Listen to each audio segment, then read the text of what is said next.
Ayan na guys, so patapos na po siya yung ating tawag dito, bahay sa Ate Jolie. At si Papa po ay nagtrabaho siya ng pintuan. Ayan po yung pintuan niya. Ito yung area niya. Diba? Okay na rin siya kasi at least may matawag talaga sila nasa kanila. At ito po yung lutuan, kusina, dirty kitchen nila. Dito po. Diba? Kasi may sobra pa naman tayo na asin. Yan po ang gagamitin dito. Ito naman lang din ang gagamitin pang pang tulugan nila. Nilagay na po.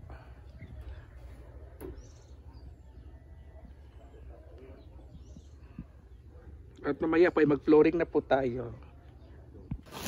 Hi guys! So nandito tayo, nagbabalik tayo for today's video natin. At syempre yung ating video for today ay the last moment sa ating pagpapagawa ng ating bahay ni Ate Jolie. Ano ito si Ate Jolie? Hi ate, kamusta na ate? Okay lang. Ito pala si Ate Jolie. Itong araw na to is the last nating pagkikita. Hindi last. Hindi.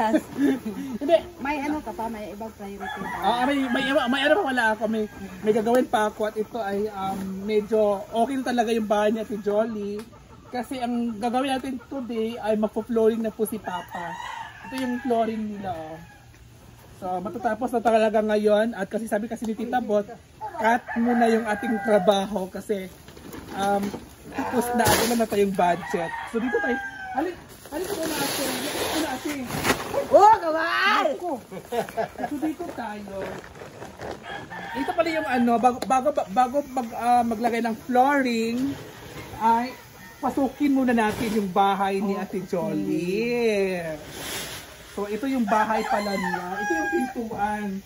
Wait lang, ito yung pintuan. Ito yung So nilagyan na po talaga ng para hilahin kaninang malaking ganito. So papasok tayo. Lagyan na natin Ay ano ngayon? Ay sarap pala, lock pala. Lock. Ganyan lang siya.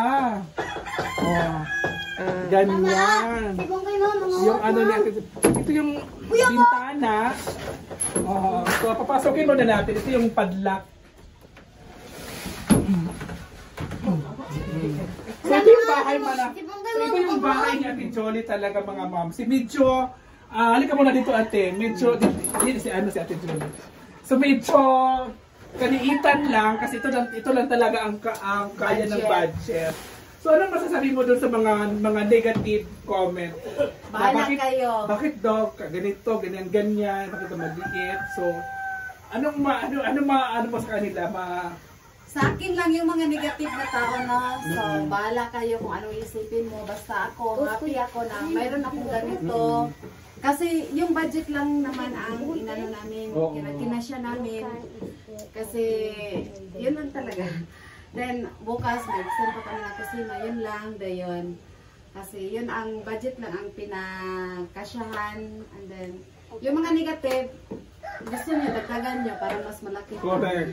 Sa mga negative naman dyan, at congratulations kasi kahit papano yung bahay mo dati, magkaiba sa bahay na pinatayo mo ngayon. At ito ay kwarto lang naman talaga to. Kasi at least may kwarto sila at may dirty kitchen din sila, may lutuan din sila. Yung lutuan nila, yun ang pinaka-importante talaga, yung lutuan, di ba? So tatrabahuin bukas ni Papa, pero ako ay may busy na talaga ako bukas, medyo hindi muna ako makakapunta dito, pero si Papa ay pupunta dito bukas para trabahuin yung kusina nila. At yun ay, kasi may mga materialis pa naman dyan, mga kahoy-kahoy na pwede pang gamitin. At may sim pa naman dyan, may yero pa. So bukas ay tatrabahuin ni Papa bukas yung So ngayon, flooring lang naman talaga to ngayon. So anong feeling na matatawag mo talaga na sa'yo na talaga yung bahay? Hindi ka nakakakabahan kasi dati kasi kinakabahan ka na parang baka may palisan ako dito, baka saan matutulog, sa matutulog pamilya ko, mga anak ko.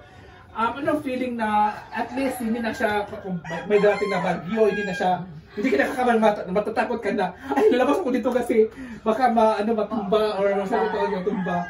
So, number one is very thankful ako sa Lord na binili ko inano niya yung prayer ko na magkaroon ako ng ganito. Kasi before, imagination ko lang ito magkaroon ng bahay ng ganito na may kwarto na hindi parang safe talaga ako. Safe ka na.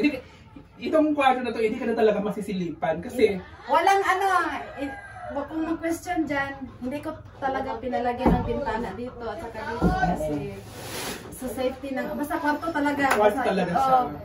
Kanang mag-ano ako ng privacy kasi may dumadaan dyan sa kabila.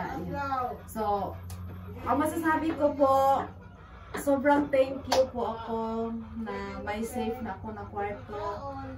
Bahala na yung iba kung anong isipin, pero salamat. Tita Bot, thank you so much po. Tita Bot, Tita Jem, salamat po sa mag-asawa. Salamat po sa inyo. At saka kay Uyong TV, thank you so much. Yes. Tinutulungan po ako ni Happy. I-follow niyo po ako, follow and share po para mas marami pa pong matutulungan po si Uyong. At marami pang mag-sponsor sa babahay dyan.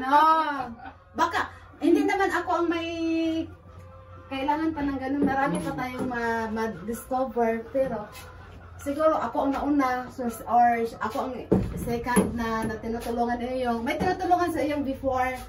Meron. Hindi na niya binablog-vlog siguro yun kasi kanang may kuan kanang tapos sa akin naman ngayon. So, yun lang ang ko, kanang follow and share and stars dyan kasi may blessings na dyan. Yung mga negative, kasi bahala na lang kayo kung anong isipin mo. Mag-bash kayo ng mag-bash. Correct. It's okay. At least may bahay ka na. And by the way, congratulations sa iyo kasi thank you so much. Baka soon mapag-isipan naman ni Tita Bot na yung tindahan na promise niya sa iyo. Diba, Tita Bot, malay natin, maisipan na naman ni Tita Bot ulit yun kasi ngayon kasi medyo may pa si Tita Bot, may mga pa siya, mga problema. So, okay lang Tita Bot, mag-wait ako kung kailan yun kasi nag-usap naman tayong tungkol doon. So, I'm hoping na sana matupad nun. Pagkatapos ng problema mo, nakadagdag pa ako sa'yo, pero I always pray for you na safe din kayo po. Yes. Maraming salamat po, Tita Bot. Sana nag-sponsors po sa kay Teta, kay Ma'am Rhea. Si Ate Rhea from Australia. Maraming salamat po, Ma'am. Yun po. Sa mga viewers po ni Happy Uyong TV, paki-share naman po. Yes. So ang kulang mo dito is yung lang talaga ilaw, yung kuryente. Ano yung problema mo dito isip sa kuryente? Yung square, ano yan? Yung square? Breaker. Breaker yung problema kailangan ng bagong breaker. So magkano yung breaker? 800. 800 yung breaker baka naman. Wala ka. Hiningi na sa sa mga viewers. 800 lang naman. 1,000 na nila. Ang problema ng ko kasi nahila yung breaker ko. Tapos nasira. So, I need new breaker po. So, hindi ko nakakahiya kung sino man dyan. Hindi mo talaga nakakahiya. Ako sabihin ko nga, baka naman, nangingi naman ako kahit 1,000 ako. Hindi mo nakakahiya yun. Kasi at least, naging totoo tayo sa sarili natin. Wala tayong scripted yung walang scripted tong mo kahit ako nga, yung mga ibang mga vlog, alam mo sa ibang mga vlogger sa ibang content creators, sila ay dinadaan nila sa parinig, pero may kusang nagbibigay talaga, pero yung parinig nila is totoo talaga yon. Yan ang mga kagaya sa akin. Ito pala. Yan ang mga content creator, dinadaan lang sa parinig, pero yung parinig nila is totoo yun. Kagaya sa'yo ngayon, yung ngayon, nasira yung breaker mo ngayon, so sabihin ko sa kanya, baka naman pero joke lang yun pero totoo yun. So dito na tayo guys. So ito pala yung kusina. Ito yung kusina ni Ito yung kusina.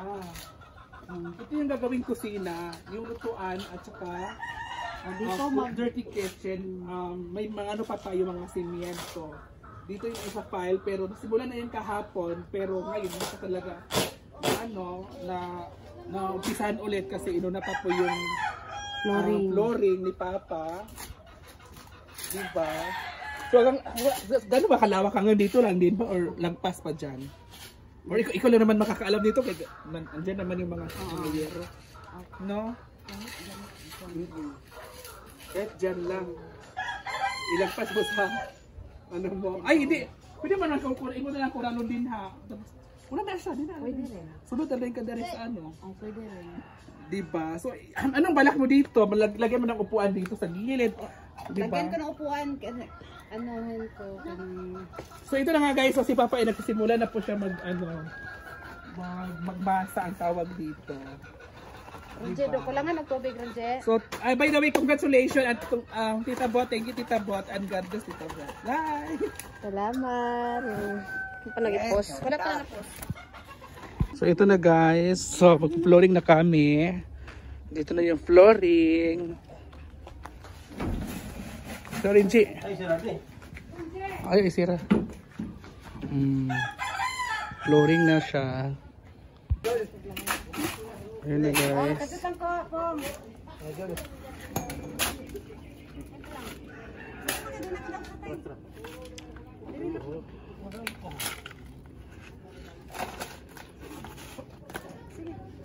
Bigat. Ano? Yan na guys, may flooring na po siya. At makakalipat pa rin sila ni Ate Jolie bukas. Ayan na guys, okay na po yung flooring. Matirahan na po to bukas.